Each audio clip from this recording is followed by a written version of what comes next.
आप देख रहे हैं जोहार झारखंड, आपके साथ मैं हूं शिप्रा झा। बुलेटिन की शुरुआत इस वक्त की बड़ी खबर के साथ करेंगे। रांची से बड़ी खबर मिल रही है, जहां सीएम हेमंत सोरेन ने झारखंड मंत्रालय में आज बैठक की और बैठक में अधिकारियों को कई आवश्यक दिशा निर्देश भी दिए हैं। भर्ती प्रक्रिया में तेजी लाने के निर्देश दिए गए। इसके साथ ही फील्ड लेवल पुलिस पदाधिकारी को जनता दरबार लगाने को सीएम ने कहा है। सिरम टोली से मेकॉन तक बनने वाले फ्लाईओवर का निर्माण कार्य जल्द पूरा करने के निर्देश दिए हैं। सितंबर 2024 के अंत तक 30,000 नियुक्ति का लक्ष्य भी दिया गया है। न्यूज 18 संवाददाता अविनाश कुमार अधिक जानकारी के साथ जुड़े हुए हैं। अविनाश, सीएम हेमंत सोरेन की बड़ी बैठक और बड़े फैसले, क्या कुछ और बड़े फैसले लिए गए हैं? देखिए, सरकार गठन के बाद से ही अगर आप देखें, जिस तरह से हेमंत सोरेन पहले शपथ लेते हैं, उसके बाद पूरे कैबिनेट शपथ लेती है। कल ये शपथ ग्रहण समाप्त हुआ है, पूर्ण हुआ है, और उसके बाद से अगर आप देखें तो उनके मंत्री, जो कैबिनेट मंत्री हैं, सभी कैबिनेट मंत्रियों ने जो पदभार ग्रहण कर लिया है और खुद मुख्यमंत्री हेमंत सोरेन ने मोर्चा संभाल लिया है। और उन्होंने पहले ही ये कहा था कि जैसे ही पूरी कैबिनेट सामने आएगी, उसके बाद से काम दिखने लगेगा। आज जो बैठक हुई है, एक बड़ी बैठक कह सकते हैं अधिकारियों के साथ। उसमें आप चाहे नियुक्ति की बात कर लें, सितंबर माह के अंत तक 30,000 पदों पर नियुक्ति की बात कही गई है, उसका लक्ष्य दिया गया है। इसके अलावे जो फ्लाईओवर का निर्माण हो रहा है उसकी बात कर लें, पुलिस पदाधिकारियों को जनता दरबार लगाने की बात कर लें।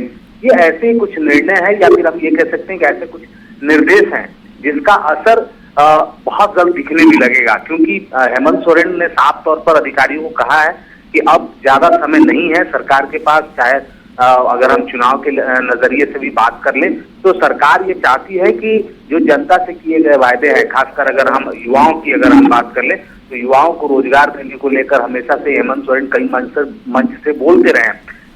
लेकिन अगर हम देखें, राज्य में जो खाली पड़े पद हैं कई विभागों में, उसे भरने की जो प्रक्रिया जितनी तेज होनी चाहिए वो नहीं हो पाई थी। उसी में तेजी लाने के लिए ये दिशा निर्देश दिए गए हैं। और उसमें चाहे वो पुलिस कर्मियों की बहाली की भी बात कही गई है। ये सारी चीजें सितंबर तक पूर्ण करने को कहा गया है। चलिए अविनाश, आप इस खबर पर नजर बना रखें। बहुत बहुत शुक्रिया तमाम जानकारी साझा करने के लिए। बढ़ते हैं आगे और अब बात अगली खबर की। हफीजुल हसन के शपथ पर बवाल थमने का नाम नहीं ले रहा है। बीजेपी का एक प्रतिनिधिमंडल विधि प्रकोष्ठ सुधीर श्रीवास्तव के नेतृत्व में चुनाव आयोग पहुंचा और हफीजुल हसन की सदस्यता को रद्द करने की मांग की गई है। मंडल आज चुनाव आयोग पहुंचा और पहुंचकर मांग किया कि श्री हफीजुल हसन, जो अभी झारखंड सरकार के मंत्री बने, उनकी सदस्यता तत्काल रद्द कर दी। सदस्यता रद्द करने का जो कारण है वो ये है कि श्री हफीजुल हसन ने जो कल ही अपने शपथ ग्रहण के दौरान जो शब्दों का इस्तेमाल किया वो पूरी तरीक़े से असंवैधानिक है। इस संदर्भ में भाजपा का एक प्रतिनिधिमंडल राज्यपाल को भी जाके मिलकर भी गुहार लगा चुका है। और अब आपको राजधानी रांची लेकर चलते हैं, जहां केंद्रीय मंत्री मनोहर लाल खट्टर और रक्षा राज्य मंत्री संजय सेठ ने पावर ग्रिड विश्राम गृह का उद्घाटन किया है। इस दौरान स्वास्थ्य मंत्री बन्ना गुप्ता भी मौके पर मौजूद रहे। इस विश्राम गृह के शुरू होने से लोगों को काफी राहत मिलेगी। आश्रय गृह का निर्माण डेंटल कॉलेज के पीछे किया गया है। 2019 में इसका निर्माण कार्य शुरू हुआ था। इसे 14 महीने में बनाकर हैंडओवर करना था, लेकिन कोरोना के कारण 2 साल तक इसका कार्य प्रभावित रहा। ये बिल्डिंग 5 मंजिला है। इसके एक कमरे में 6 से 8 बेड आसानी से लगाए जा सकते हैं। मरीज के परिजनों को सस्ती दर पर भोजन देने के लिए किचन भी बनाया गया है। मंत्री होने के नाते मैं निश्चित रूप से यहाँ की सरकार के जो भी नई सरकार बनी है उनके मुख्यमंत्री से बात करूंगा कि यहाँ बिजली की जो कठिनाई है, जो समस्या है, उसको हल करें। उस हल करने में केंद्र सरकार की ओर से कोई भी सहयोग होगा उसको पूरा करें। आज से 5 साल पहले जब आर.के. सिंह जी माननीय मंत्री थे, ऊर्जा मंत्री, मैं उनके पास गया, मैंने आग्रह किया कि एक हमको उपहार चाहिए, और उन्होंने सहज 10 मिनट के अंदर मेरे आग्रह को स्वीकार किया। और आज 5 साल बाद यह इतना बड़ा विश्राम गृह झारखंड के नागरिकों के लिए समर्पित है। यह प्रधानमंत्री नरेंद्र मोदी की सोच, गांव गरीब किसान के लिए, और यह उपहार बहुत बड़ा उपहार है। और अगली खबर भी राजधानी रांची की ही है, जहां फुटपाथ दुकानदारों को हटाने से पहले उनके पुनर्वास की मांग को लेकर हाईकोर्ट में सुनवाई हुई है। कोर्ट ने 15 जुलाई तक नगर निगम को शपथ पत्र दाखिल करने के निर्देश दिए हैं। कोर्ट ने कहा, मेन रोड, लालपुर, बिरसा चौक से फुटपाथ दुकानदारों को जल्द से जल्द हटाएं और अगली सुनवाई तक एफिडेविट दायर करें। पीठ ने मौखिक टिप्पणी करते हुए रांची नगर निगम को निर्देश दिया है कि ट्रैफिक पुलिस के साथ मिलकर मेन रोड सहित जितने भी मुख्य चौराहे हैं उन पर से इंक्रोचमेंट को हटाएं। और रांची से ही आपको एक और बड़ी खबर बता दें, टीएसपीसी का कुख्यात अपराधी गिरफ्तार किया गया है। पुलिस ने नीरज भोक्ता उर्फ नीरज गंझू को गिरफ्तार किया है। नीरज गंझू कई घटनाओं में शामिल था। बबलू मुंडा पर हुई फायरिंग में भी ये आरोपी था, जिसकी गिरफ्तारी कर ली गई है। तो इस वक्त की बड़ी खबर आपको रांची से बता रहे हैं। ये बड़ी कार्रवाई करते हुए पुलिस की टीम ने टीएसपीसी के कुख्यात को गिरफ्तार किया है। पुलिस ने नीरज भोक्ता उर्फ नीरज गंझू को गिरफ्तार कर लिया है। बताया जा रहा है कि नीरज गंझू कई घटनाओं में भी शामिल था। राजधानी रांची के जगन्नाथपुर थाना क्षेत्र स्थित डीपी ज्वेलर्स में हुई लूटकांड का पुलिस ने खुलासा कर दिया है और वारदात में शामिल 8 लुटेरों को गिरफ्तार भी कर लिया। आरोपियों के पास से 5 हथियार, करीब 9 किलो चांदी के जेवर और 450 ग्राम सोने के जेवर मिले।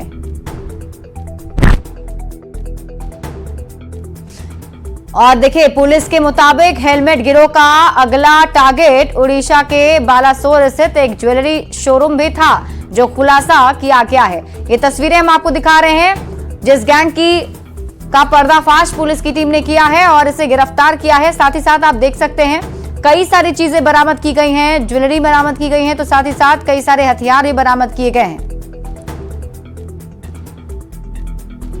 4 क्रिमिनल वैसे थे जो दुकान में घुसे थे लूटने के लिए। एक क्रिमिनल इसमें था जो एयरपोर्ट के नज़दीक खड़ा था बैग लेकर, ताकि बैग बदला जा सके।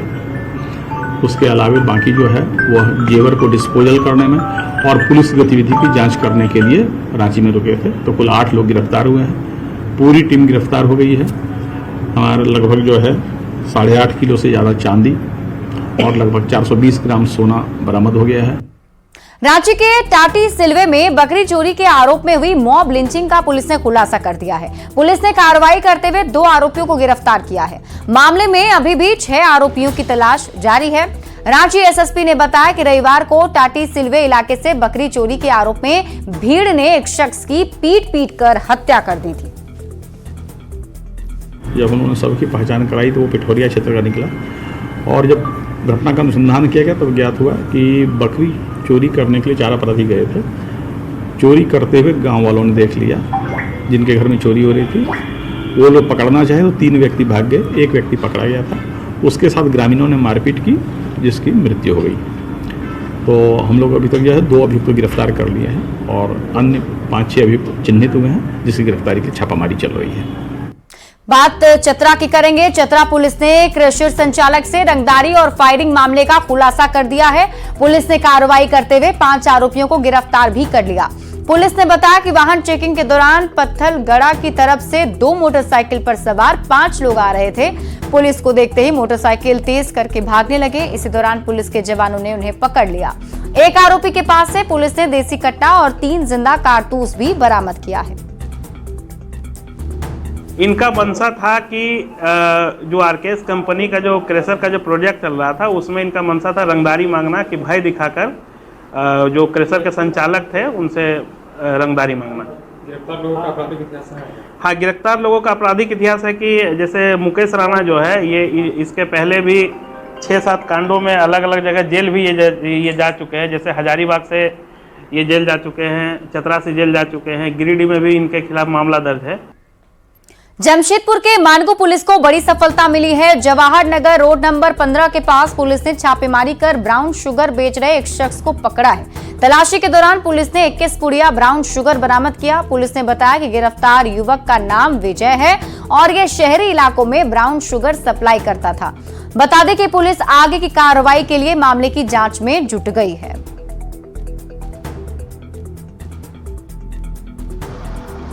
प्राप्त सूचना के सत्यापन के क्रम में एक व्यक्ति ब्राउन शुगर के साथ पकड़े गए हैं। उनके पास से कुल 21 पुड़िया ब्राउन शुगर बरामद हुआ है। वो व्यक्ति स्थानीय है, यहाँ के रहने वाले हैं। विजय कुमार तंतोबाई उसका नाम है, विजय गुप्ता तंतोबाई पूरा नाम है। और आगे का प्रोसेस हम लोग नए प्रोसीज्योर के मुताबिक हम लोग ने अभी जब्ती की प्रोसेस को अभी।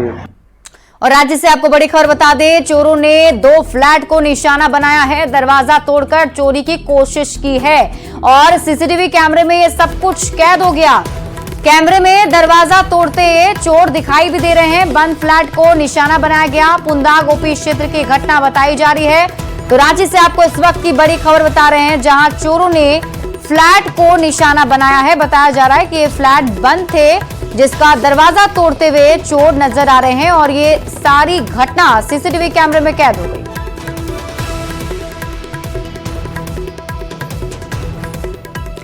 झारखंड में पिछले 2 दिनों से मानसून की बारिश पर ब्रेक लग गई है। ज्यादातर जिलों में फिर से धूप निकलने लगी है। मौसम विज्ञान के मुताबिक झारखंड में सामान्य से कम बारिश दर्ज की जा रही है। मौसम विभाग का मानना है कि 11 जुलाई से फिर बारिश हो सकती है। तब तक लोगों को थोड़ी गर्मी झेलनी पड़ेगी। 8 तारीख के बाद से जो मानसूनी सिस्टम है वो कमजोर पड़ा है और झारखंड के ऊपर कोई भी जो निम्न दबाव का क्षेत्र है, चाहे आप सर्कुलेशन कह लें या ट्रफ कह लें, तो उस टाइप से झारखंड में उसका प्रभाव उतना नहीं देखने को मिल रहा है और जिसके कारण से बारिश में भी कमी आई है। आपको बादलों में भी कमी देखने को मिली है, थोड़ा धूप खिला हुआ, थोड़ा टेम्परेचर बढ़ा हुआ दिख रहा है। ये 10 तारीख तक की ऐसी स्थिति देखने को मिलेगी। 11 तारीख से फिर से जो मानसूनी गतिविधि है वो बढ़ती हुई आपको दिखेगी।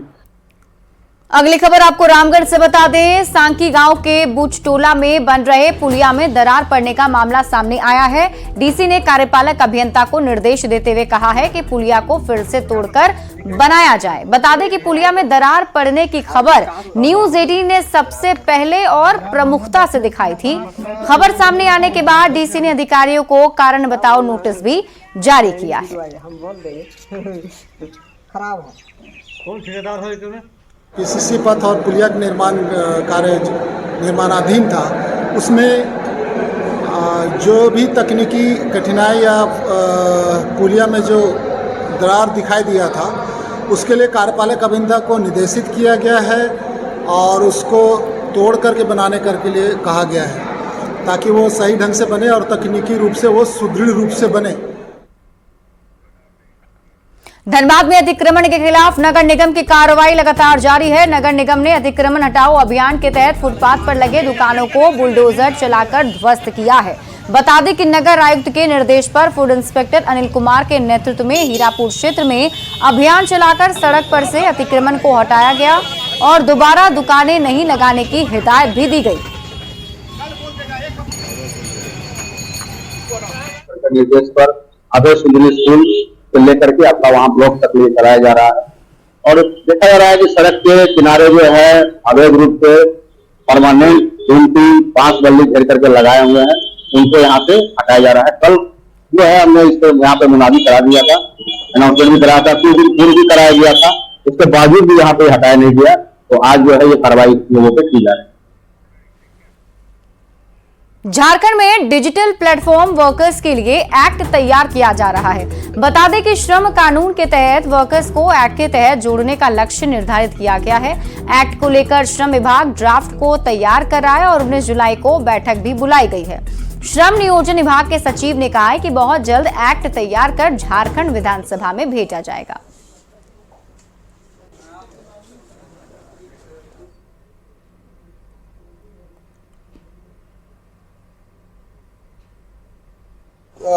पहले दूसरे राज्यों में शामिल होगा देश के, जहां पे गिग वर्कर्स और डिजिटल प्लेटफॉर्म वर्कर्स को लेकर उनके पास लेबर लॉज के तहत अपना एक एक्ट होगा। तो उसकी तैयारी जो है विभाग की तरफ से पूर्ण कर ली गई है।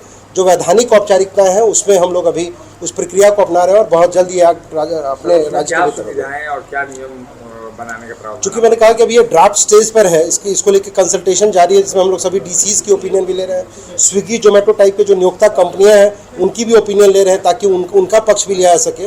और जो गिग वर्कर्स एसोसिएशन है उनको भी हम लोग बुला रहे हैं।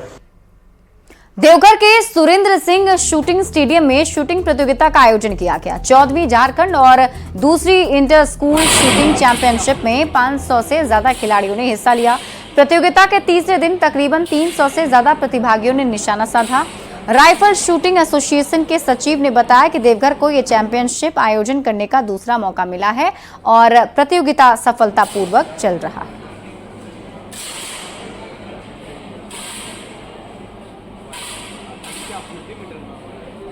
चौदहवां झारखंड स्टेट शूटिंग प्रतियोगिता देवघर में 4 दिवसीय हो रही है, जो 7 जुलाई से 10 जुलाई तक है।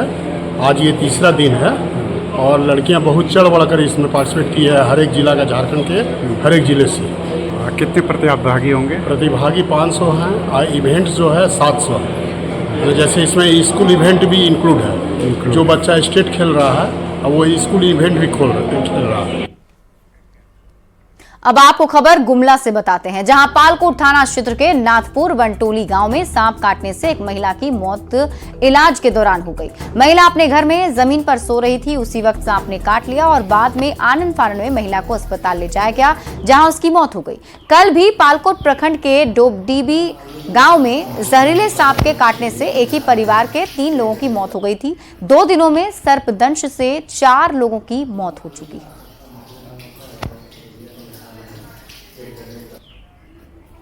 हजारीबाग के दारू प्रखंड में हाथियों का उत्पात थमने का नाम नहीं ले रहा है। लोगों का कहना है कि आए दिन हाथी घरों को तोड़ देते हैं और घर में रखे अनाज को चट कर जा रहे हैं।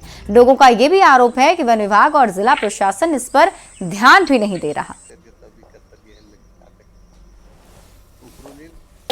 6 बोरा था, 2 बोरा गेहूं था, बरसात के लिए खरीद के रखे थे सब। देखिए 200 रुपये किलो 2 किलो लाहड़ लिए थे लगाने के लिए, और सरसों था लगाने के लिए, एक झोला बीन रखल थे। देखिए सब सतनाश कर खा पी के एकदम खत्म कर दिया। क्या मांग करते हैं वन विभाग से? क्या कि हमरा दे उतना खर्चा और सब हाथी के भगाइए, सबके घर काहे करेगा नुकसान। रामगढ़ ग्रामीण क्षेत्र में आम की बागवानी किसानों के लिए फायदे का सौदा साबित हो रही है। गुड़कुवा के किसान और पेशे से पारा शिक्षक सुधीर मिंज ने अपनी बंजर पड़ी 3.5 एकड़ जमीन पर आम की बागवानी की। इसमें आम्रपाली, बॉम्बे ग्रीन, हिमसागर, सिपिया नस्ल के आम के पेड़ हैं। आम की बागवानी से सुधीर हर साल लाखों रुपए कमाते हैं।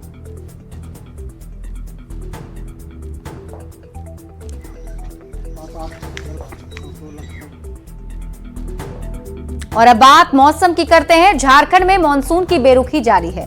अभी तक सामान्य से 50% कम बारिश हुई। राज्य भर में अब तक लक्ष्य का 3% धान रोपनी हुआ है। इस खबर पर और अधिक जानकारी दे रहे हैं न्यूज 18 संवाददाता संजय कुमार सिन्हा।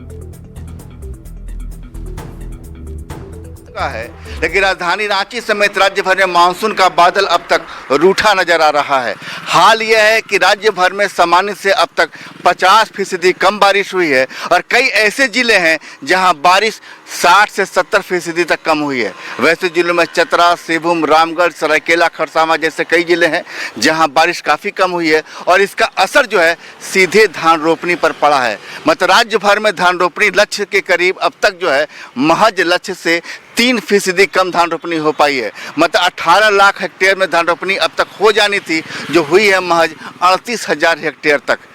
इंद्रदेव रूठे हुए, किसान परेशान है। किसान परेशान है कि खेती नहीं होगा तो लोग खाएंगे क्या।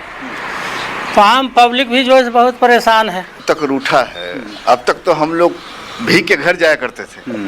देखिए पहले की अपेक्षा जो है वो बारिश बहुत कम हो गया है और बारिश कम होने के बाद जो है वो बहुत कुछ दिक्कतें हो रहे हैं। पब्लिसिटी बढ़ रहा है, पानी का प्रॉब्लम चल रहा है खेती बाड़ी में, और जो चीज़ है वो समय के अनुकूल काम नहीं हो पा रहा है। मानसून की बेरुखी है। दूसरी ओर सरकार में जो विभाग है उसके जो क्रियाकलाप में बेरुखी है। ऐसे में लोग बेसब्री से इंतजार कर रहे हैं तो मानसून का, ताकि पानी बरसे तो जल का भंडारण भी हो और धान की रोपनी भी। संजय कुमार सिन्हा, न्यूज 18 रांची। पूर्वी सिंहभूम के डुमरिया प्रखंड के लोगों को हर रोज पानी के लिए जद्दोजहद करनी पड़ती है।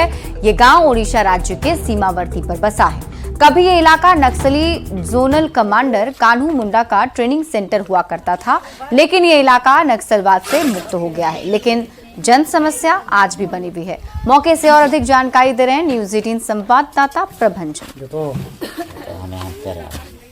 मैं इस न्यूज 18 के माध्यम से जब कल को इस गांव का दौरा करने मैं आया था, तभी ये समस्या जो ग्रामीण के द्वारा मुझे प्राप्त हुई, और जैसे ही प्राप्त हुआ मुझे बहुत दुख लगा कि इस तरह कि बिहार क्षेत्र में इस तरह का पेयजल का असुविधा बड़ा ही तकलीफजनक है, बहुत ही दुखदायक है। तो मैं डुमरिया प्रखंड उप प्रमुख होने के नाते मैं इस जल समस्या को जल्द से जल्द समाधान करने का कोशिश करूंगा। यहाँ का आला अधिकारी BDO साहब, यहाँ का पेयजल विभाग, PHD विभाग, तमाम अधिकारियों को मैंने इनकी सूचना दे चुका हूँ। पूर्वी सिंहभूम के डुमरिया प्रखंड का सबसे बिहार इलाका का अगर हम बात करेंगे तो इस टोला का नाम है मारांगसुंगा। बिल्कुल यह उड़ीसा सीमा से सटा हुआ है। हम आपको दिखाने का प्रयास करते हैं कि किस तरह इस टोला के रहने वाले करीबन 30 परिवार पानी के लिए जिद्दोजहद करते हैं। इस गहरे खाई से आप जमीन की अगर बात करेंगे तो जमीन से करीबन ये 25 फीट गहरे खाई के नीचे गांव की जो महिलाएं हैं वे प्रतिदिन वह इस तरह इस खाई में उतर कर रिसते हुए पानी को बूंद बूंद जो पानी वो जो पहाड़ के जो चट्टानों से जो पानी रिसता है उस पानी को वह एक कटोरी में जमा करती है। पानी के लिए बहुत समस्या है, कोई पदाधिकारी अभी तक नहीं पहुंचे हैं कि पानी के लिए, इसीलिए हम बोल रहे हैं अगर टंकर से पहुंचा दीजिए वो अच्छा होगा, और नहीं तो एक अच्छा जगह चुन के डिम्बुरी बना दीजिए। देख रहे हैं हम लोग का व्यवस्था, पानी का व्यवस्था, पीने का पानी भी यहाँ से लेते हैं, नहा भी यहीं पर नहाते हैं।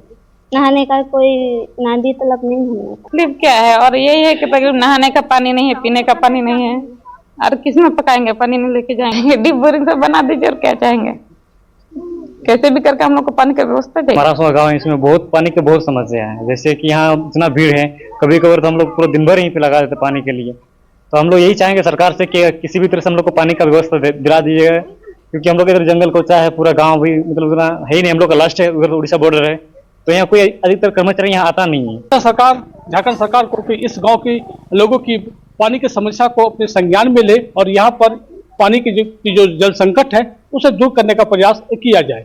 प्रबंधन न्यूज 18।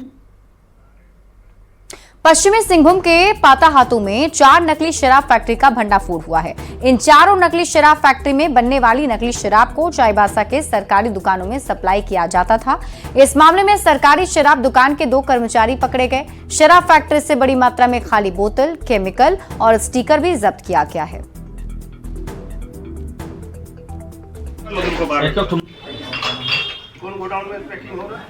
और जो बोतल छकने वाला जो पंपलेट है उसका जो क्या बोलते हैं ये है स्टिकर है, हाँ ये सब है।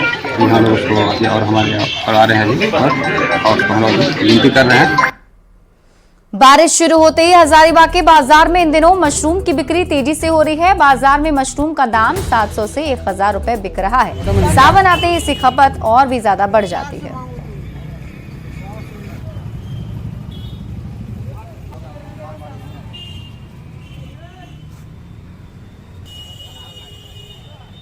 बरसात का समय चल रहा है और ऐसे में जो लोगों को है देसी मटन का इंतजार रहता है। अगर हम देसी मटन की बात कर ले तो देखिए अभी का जो समय है वो बाजार में फुटका का जो है वो जमकर बिक्री हो रहा है। अगर हम इसकी बात कर ले तो अभी बाजार में 700 रुपए से लेकर 1000 रुपए किलो तक मिल रहा है, और खरीदार में जो है वो कमी इसलिए भी देखी जा रही है क्योंकि काफी महंगा बताया जा रहा है। सामान्य टाइम में मटन, मीट, मछली सारा चीज बंद हो जाता है। इसका वजह पड़ोसी जो जमीन का आसमान से अपने से निकलता है उसका वजह 3 बजे भोरे किसान खुद जाता है, वो भी एक निकाल लेके आता है, तभी वहाँ से लाते सब धोता है, मेहनत करता है, बाल बच्चा सब मिलके गरीब आदमी चुन के जंगल से लाता है। उसके बाद धोने के बाद लाता है, जब हम लोग उसका घर जाते हैं तभी उन लोग देता महंगा लाने के बाद वहाँ से यहाँ महंगा हम लोग का बेचना पड़ता है। सावन में पूरा इंतजार रहता है सब सावन भर सीजन में यहाँ मिलता है, इन्हीं सीजन में मिल रहा है। कैसे रुपये खरीदारी कर रहे हैं?